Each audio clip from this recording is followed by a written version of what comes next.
le damos la muy cordial bienvenida en el estudio a Adrián de la Garza, candidato a la alcaldía de Monterrey por el partido. Es la Alianza por tu Seguridad, Partido Revolucionario Institucional, o sea, el PRI, el Verde Ecologista, el Demócrata y Nueva Alianza. Pues muy buenos días, Adrián. Qué Buenos días. felicidad que estés aquí. Realmente me emociona hablar con un personaje de la política como tú, porque realmente es poco lo que sabemos. Lo que sabemos son lo que nos dicen los panorámicos, lo que nos dice, bueno, la prensa, que a veces es muy limitado. Y nosotros, este movimiento, yo creo que muchos que nos escuchan quieren conocer el otro lado del candidato, ese que lo hace humano, no político, el que lo hace, que lo sustenta. Entonces, para poder llegar a esa médula del ser humano, quisiéramos empezar por tu infancia. Fíjate que ahorita antes de empezar con el tema de la infancia, platicarte que en realidad no me considero un político de profesión. La primera vez que contendo por un puesto de elección popular. Siempre habíamos estado o en la función pública o como abogados litigantes. Fueron circunstancias de la vida que poco a poco nos fueron llevando a este punto, pero bueno, quizá más tarde platicaremos de esto. De mi infancia. Pues yo nací aquí en Monterrey, Nuevo León, en el año del 71. Toda mi vida, toda mi infancia la crecí en el poniente de la ciudad, en el área ya de Cumbres, el área Cumbres vieja, que es donde vivo actualmente, en el primer sector de Cumbres. Pues una infancia realmente inolvidable, o sea, para mí me la pasé muy bien como niño. Todas las etapas las viví pues las disfruté mucho. Eh, yo en alguna ocasión lo he platicado y por platicarlo así como estamos platicando ahorita, surgió la idea de un spot, porque les decía, bueno, pues yo en mi infancia nos íbamos, la infancia entre los 9 y 13 años más o menos, 8 y 13 años, nosotros vivíamos muy cerca del Cerro de las Mitras. Yo lo escalaban. Ahorita tiene una ruta para Bueno, escalar. la parte más alta del Cerro de las Mitras es escalable, pero la parte más baja, que es el Cerro de las Mitras, donde conecta con el cerro donde está Rangel Frías y ahorita Rogelio Cantú, todo eso no existían calles. Era cerro y era caminos. Había un camino que se llamaba el camino a la Cama de Piedra, que los que vivan en aquella área seguramente lo estarán identificando. Caminábamos por una calle que se llama Terranova. Esa calle Terranova topa donde ahorita es Puerta del Sol. Y Puerta del Sol, ahorita hay exactamente donde topa, hay un lavacarros, Ya se un negocio. fraccionó la mayoría de los... Bueno, todo eso que está fraccionado, las Lajas, San Jerónimo, la parte alta, Catalonia, donde está ahorita el City Club, el Soriana. En donde está el City Club era un ojo de agua. Ahí íbamos... Pusieron un Lowe's también ahí cerquita, ¿verdad? Sí. Todo eso eran lugares muy bonitos que a mí me tocaron en la infancia, donde todavía era cerro, no había casas, no había calles, había caminos para pasar caminando o en bicicleta o en motocicleta, que alguna vez lo hicimos de las dos formas, tanto en bicicleta como en motocicleta o caminando. Entonces caminábamos toda esa cuadra y ahorita donde está el negocio de car wash, era un camino donde entrabas a toda esa parte de allá que ahorita es Puerta del Sol. Y entonces salíamos desde las 7 de la mañana y regresábamos a las 6, 7 de la tarde, en verano. Todo el día nos la pasábamos allá, nos llevábamos una mochila con lonches, con sodas. Subíamos a aquella parte de allá, pasábamos al lado de San Jerónimo. En San Jerónimo, ahí era el lugar donde, o sea, de Cumbres pasábamos a San Jerónimo, por adentro del cerro. Y llegando a San Jerónimo era como el lugar donde podíamos comer un sándwich. Y donde está el City Club, ahí era un ojo de agua. ¿Y se hacía la laguna ahí? Era una lagunita relativamente pequeña con una cueva. Y nos metíamos ahí a la cueva y nada, pero teníamos 9 años. Ahorita yo tengo un hijo de 14 Y no lo dejas salir ni al Oxxo.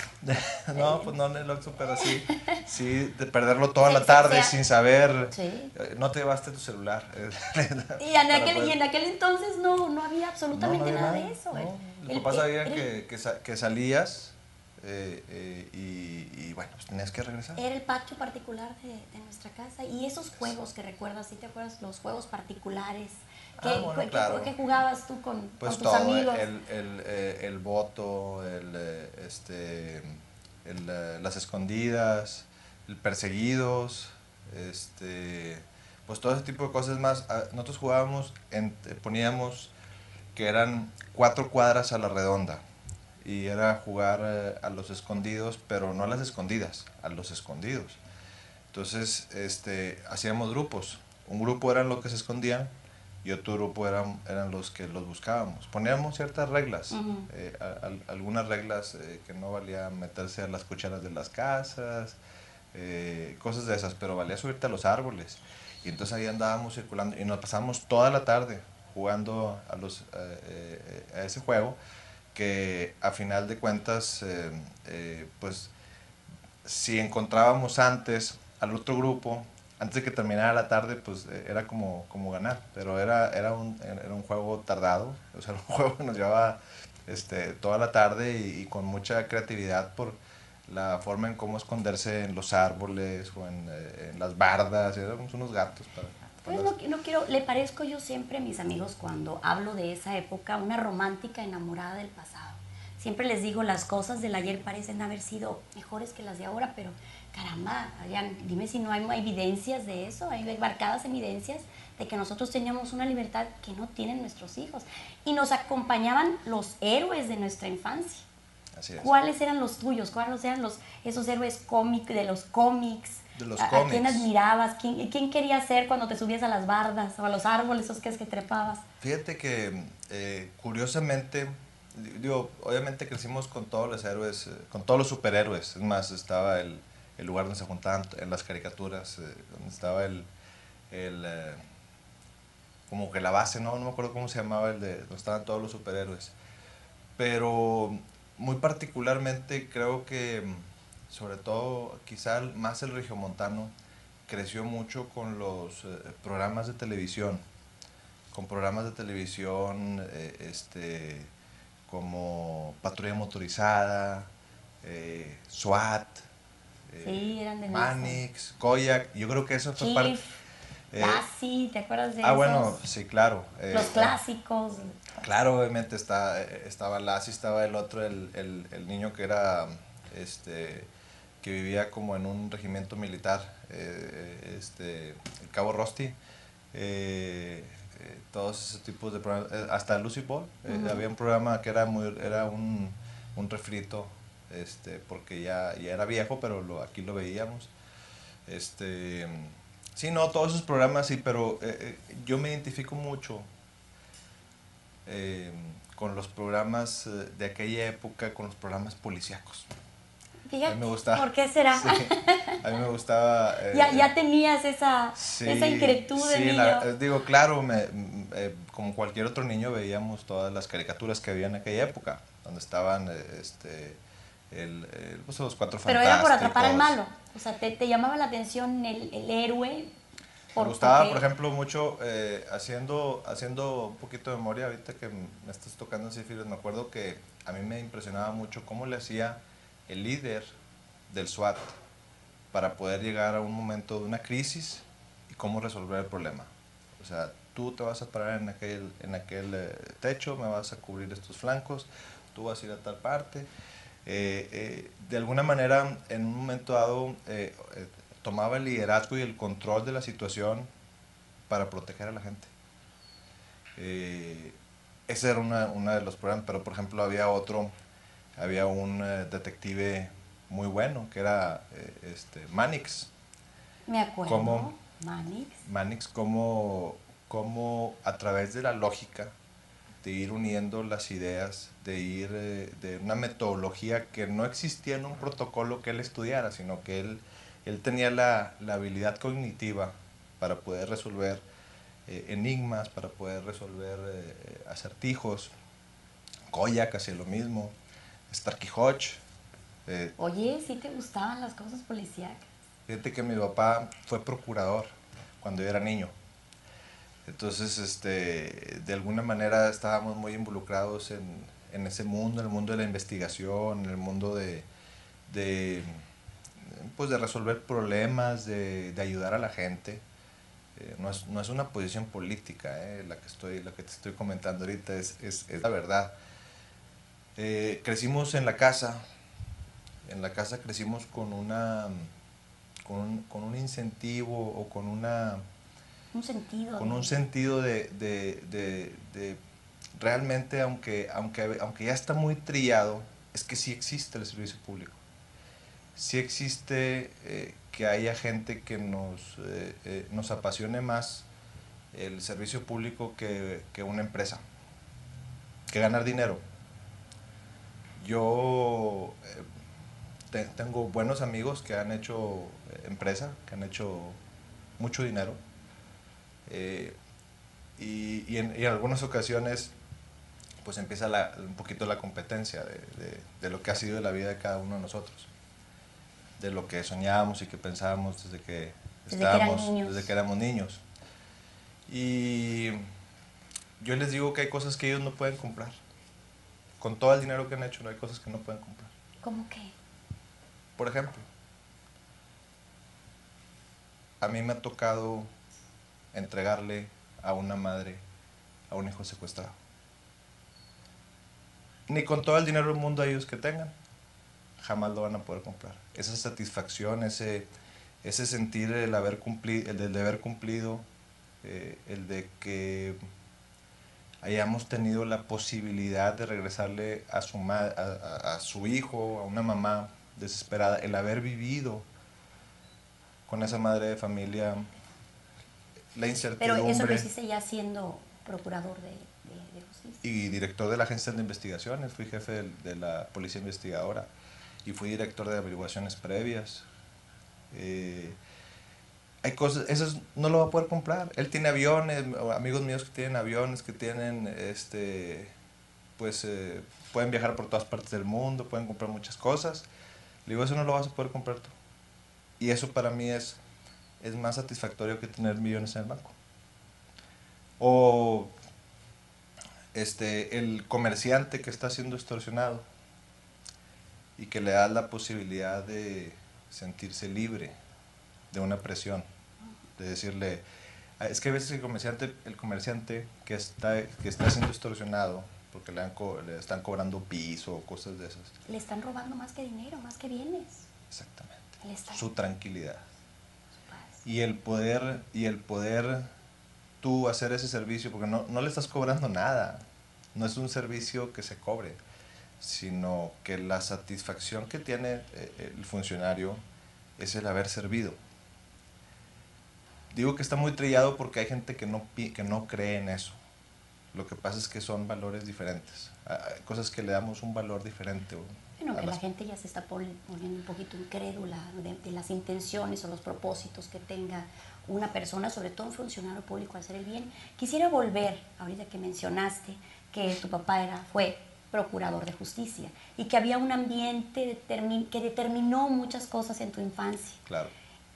¿Qué papel, qué rol jugó tu padre en ese desarrollo infantil? Mira, ahorita que comentabas tú, ¿quiénes eran tus héroes? La verdad es que mi héroe, hasta que se murió, fue mi papá. ¿Por qué recuerdas alguna anécdota, de esas anécdotas de la infancia que dices, qué bárbaro, recuerdo esta conversación con mi padre que me dejó marcado para siempre? A veces es una frase, a veces no necesita estar en el hecho de muerte. En esa época de infancia en el que tú volteaste y dijiste, eres mi héroe, papá.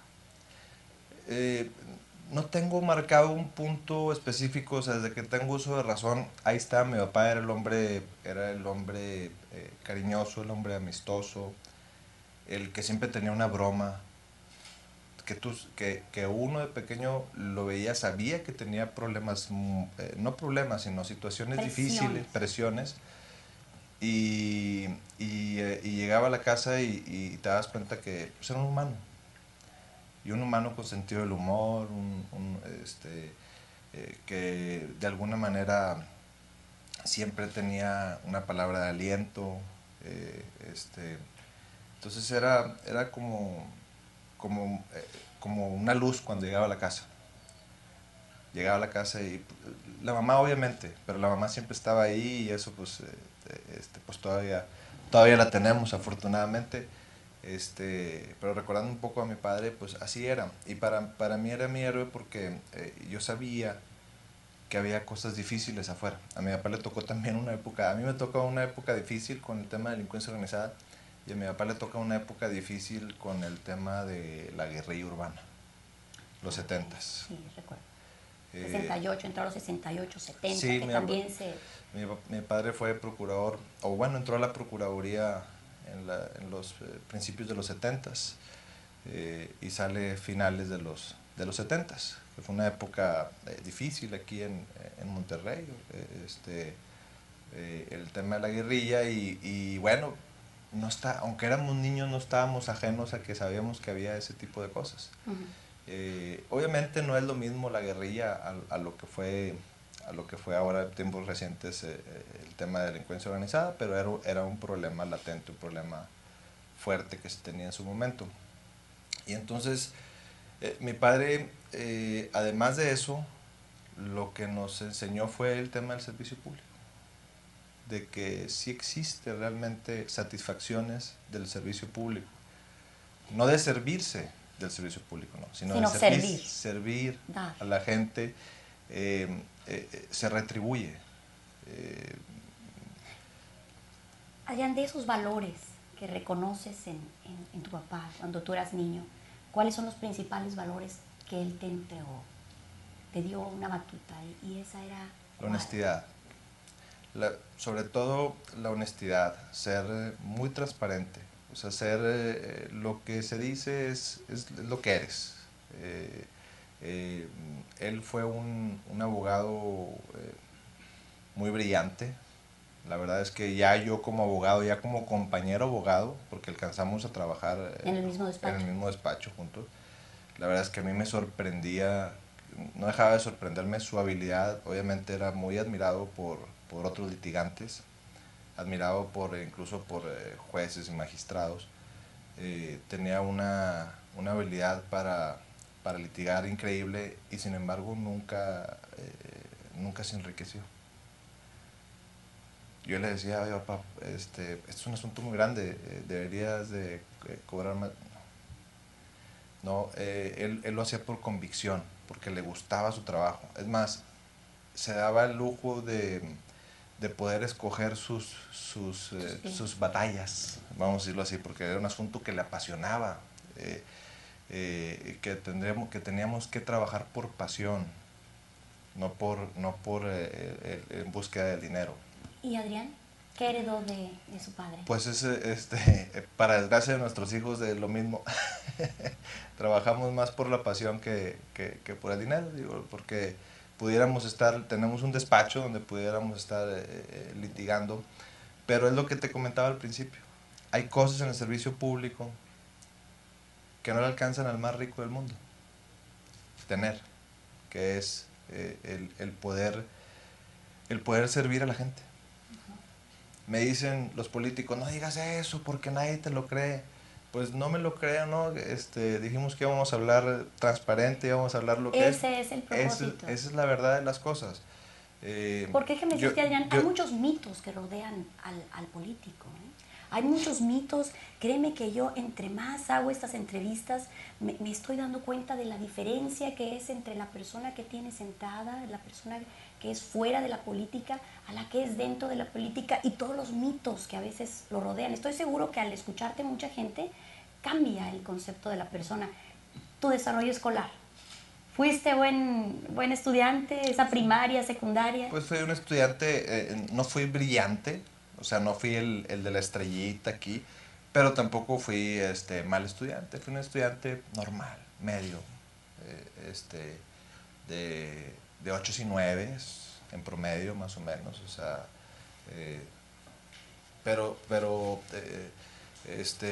nunca dejé obviamente la escuela, no fui un niño problema para el tema del estudio, o sea, no era el que mis papás me tuvieran que estar diciendo estudia, estudia, estudia, como otros amigos.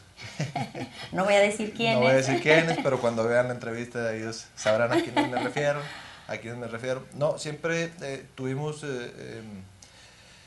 en la figura, mi madre siempre nos dijo, mínimo, mínimo, tienes que terminar una carrera.